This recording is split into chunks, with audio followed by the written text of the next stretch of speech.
ওনারা একটা অপ্রকাশযোগ্য চুক্তি স্বাক্ষর করে এসেছেন, যে অপ্রকাশযোগ্য চুক্তির কারণে তারা এগুলি কিনছেন, এবং সেটা একজন প্রকাশ করে দেওয়ার কারণে, মানে উনি করেছেন কিনা আমরা জানি না, কিন্তু সেই অভিযোগ একজনের চাকরিও গিয়েছে। এখন দেখেন যে সেইখানে আছে যে বাংলাদেশ কোনো কিছু কেনার আগে মোটামুটি তাদেরকে জানিয়ে নিতে হবে, বিশেষ করে যদি অস্ত্র কিনে, খাদ্য কিনে। এবং আমেরিকা যদি কোনো রাষ্ট্রের উপর স্যাংশন দেয়, আমেরিকা যদি কারো সঙ্গে শত্রুতা করে, বাংলাদেশকেও বাণিজ্যিক শত্রুতা তার সাথে করতে হবে। অর্থাৎ আমেরিকা যদি বলে যে চীন থেকে সে কিছু কিনবে না বা চীনের উপরে নিষেধাজ্ঞা দেয়, তাহলে বাংলাদেশকেও আমেরিকার সাথে সাথে চীনের সেই সব বস্তু আমদানির ক্ষেত্রে সতর্কতা অবলম্বন করতে হবে। এইটা তো আসলে একটি স্বাধীন দেশের জন্য, স্বাধীন অর্থনীতির জন্য কাম্য না। তাহলে এটা হইতেছে গোপনীয়তার চুক্তি। মানে এই যে বাংলাদেশ আলোচনা করতেছে আমেরিকার সাথে, সে আলোচনার আগে একটা চুক্তি করেছে বাংলাদেশের সাথে, তার নাম গোপনীয়তার চুক্তি।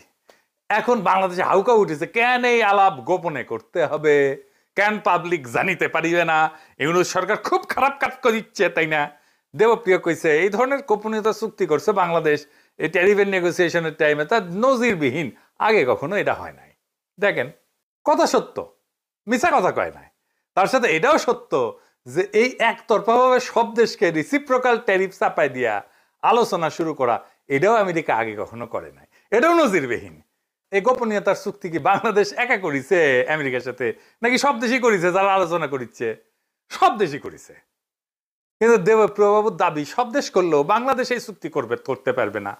তার মানে যে নেগোসিয়েশনে আলাপ, এটা বাংলাদেশ করতেই পারবে না।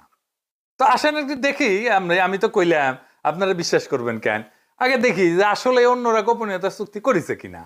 হ্যাঁ, করেছে। আমরা ফিলিপাইনের সংবাদ মাধ্যমে দেখতে পারি, তারা বলতেছে আমরা এটা বিস্তারিত বলতে পারবো না, কারণ এনডিএ, মানে এটাই বলে গোপনীয়তার চুক্তি, নন ডিসক্লোজার এগ্রিমেন্ট, মানে যেটারে আমরা গোপনীয়তার চুক্তি বলতেছি সেটা সাইন করা আছে। ইংরেজিতে কইছে, এ দেখেন, however when asked to provide a list of products included in the tariff concession, Rodolfo did not provide details as they are signatory of a non-disclosure agreement, NDA. It is covered by an NDA while we are still negotiating. আচ্ছা, তার মানে এরা করিছে। থাইল্যান্ডে কি কইছে?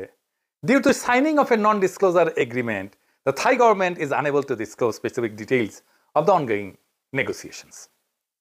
তার মানে এদের সাথেও করা হয়েছে। আচ্ছা, আর্জেন্টিনার সাথে কি করা হয়েছে? এদের সাথেও এনডিএ করা হয়েছে। দেখেন, কচ্ছে the bilateral pact has been quietly in the works for 3 months under the signing of confidentiality agreement, NDA, that prevent negotiators from disclosing details. এমনকি ভিয়েতনামে জানাচ্ছে যে তারা বলতে রাজি হয়নি, কারণ এই যে তথ্যগুলো, সে তথ্যগুলো পাবলিক না। তার মানে আমরা বেশ কয়েকটা দেশের গোপনীয়তার চুক্তি দেখলাম, ওরা করতে পারবে কিন্তু আমরা করতে পারবো না। কি আবদার! যদি সবাই চুক্তি করে আর আমরা যদি এই চুক্তি না করি, তাহলে আমাদের সাথে নেগোসিয়েশন করবে আমেরিকা? বলেন তো। আমেরিকা তো বলবে তুমি কোন হরিদাস পাল আসছো যে তোমার সাথে গোপনীয়তার চুক্তি ছাড়া নেগোসিয়েশন করতে হবে আমাকে। আচ্ছা, ধরেন এই এগ্রিমেন্ট ছাড়াই, গোপনীয়তার চুক্তি ছাড়াই আলাপ করলো বাংলাদেশের সাথে, স্পেশাল খাতির করলো আর কি আমেরিকা।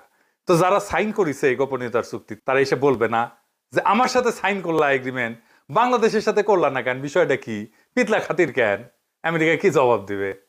তারপরেও দেবপ্রিয়রা প্রশ্ন তুলতে পারে, কেন এটা জনগণ জানবে না? বাংলাদেশ এর আগেও বোয়িং কিনেছে এবং সম্ভবত এটা কেনা হয়েছিল সাপ্লায়ার্স ক্রেডিটে। সেই বোয়িং কেনার সিদ্ধান্ত নেওয়া হয়েছিল মাহবুব জামিল সাহেব যখন বিমান উপদেষ্টা ছিলেন, সেই 111-এর সরকারের সময়, আমার যতদূর মনে পড়ে। এবং তারপরে আওয়ামী লীগ সরকারের সময় এই বোয়িং কেনা হয়েছে, এবং এই বোয়িং কিন্তু সাপ্লায়ার্স ক্রেডিটে কেনা হয়েছে, এবং এই বোয়িং এর গ্যারান্টার হচ্ছে সরকার। কেনে বিমান প্রতিষ্ঠান হিসেবে, কিন্তু এটার গ্যারান্টি দেয় হচ্ছে সরকার, আমাদের রাষ্ট্র। এবং রাষ্ট্রীয় গ্যারান্টি মূলে এই বিমান কেনা হয়। 25টা বোয়িং এর যে দাম, এটা শেষ পর্যন্ত কি হবে, এটা ঋণ হবে আসলে বাংলাদেশের জন্য, এবং এই টাকাটা সাপ্লায়ার্স ক্রেডিট হিসেবে চলে আসবে, বাংলাদেশ কিস্তিতে ধীরে ধীরে ধীরে ধীরে এই বোয়িং এর দাম পরিশোধ করবে। আমি যতটুকু বুঝি, কেননা বাংলাদেশের পক্ষে নগদ টাকা দিয়ে বিমান কেনার সক্ষমতা নাই। 25টা বোয়িং এর দাম দিতে গেলে কালকে আমাদের রিজার্ভ অর্ধেক হয়ে যাবে অথবা তার চেয়েও কমে যাবে। ফলে এইটা আসলে দীর্ঘমেয়াদী ঋণের তলে পড়ে সরকার যেটা করার চেষ্টা করছে, দেখানোর চেষ্টা করছে যে আমাদের সঙ্গে আমেরিকার বাণিজ্য ঘাটতি কমাচ্ছি আমরা, অথবা কমিয়ে নেওয়া হচ্ছে।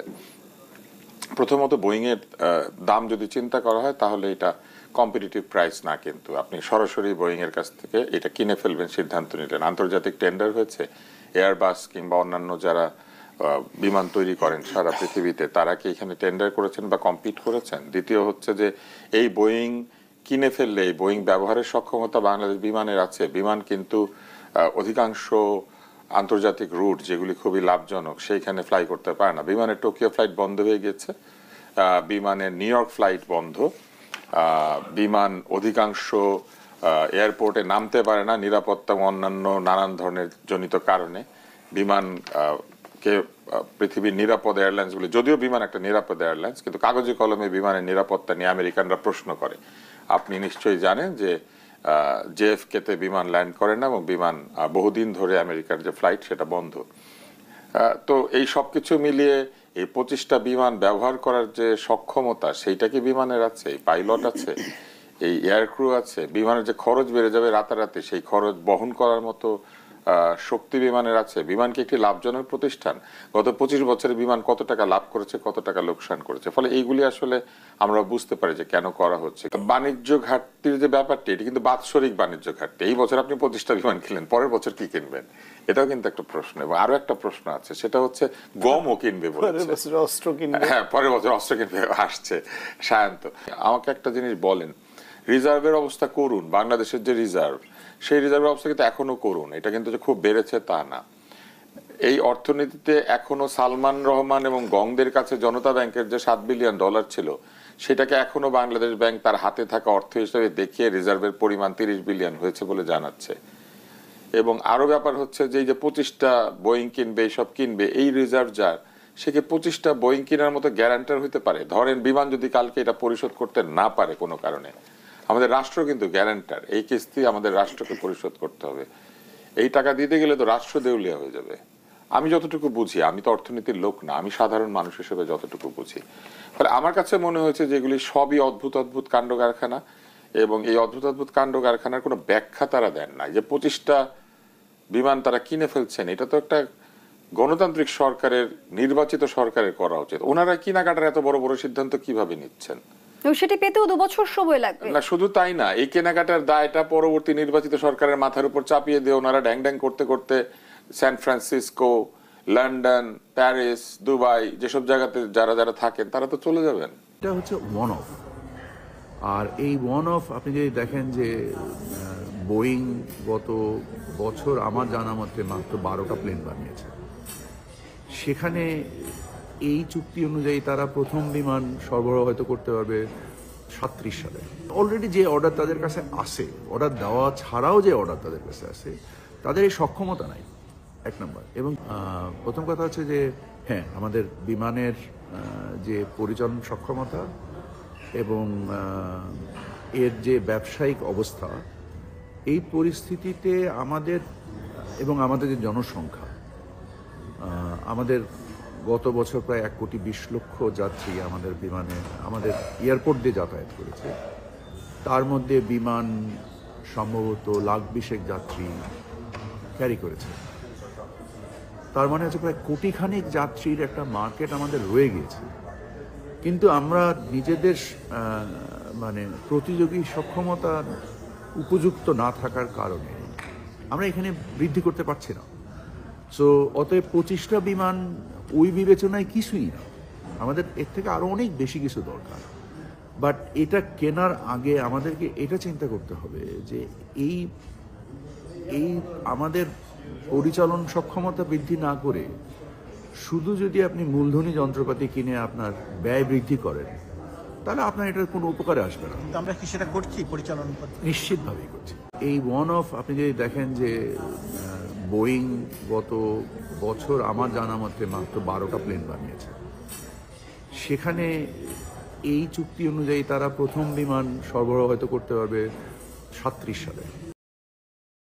মনে করেন যে এখন যে সরকার আছে তারা কারোর সাথে ভারসাম্য রাখার চেষ্টা করেছে। সরকারের 48 ঘন্টাও হয় নাই, তারা মুরগির গলা আবিষ্কার করে পাশের দেশকে একটা হুমকি দিয়ে দিয়েছিল। 48 ঘন্টাও হয় নাই, তারা মুরগির গলা আবিষ্কার করে পাশের দেশকে একটা হুমকি দিয়ে দিয়েছিল।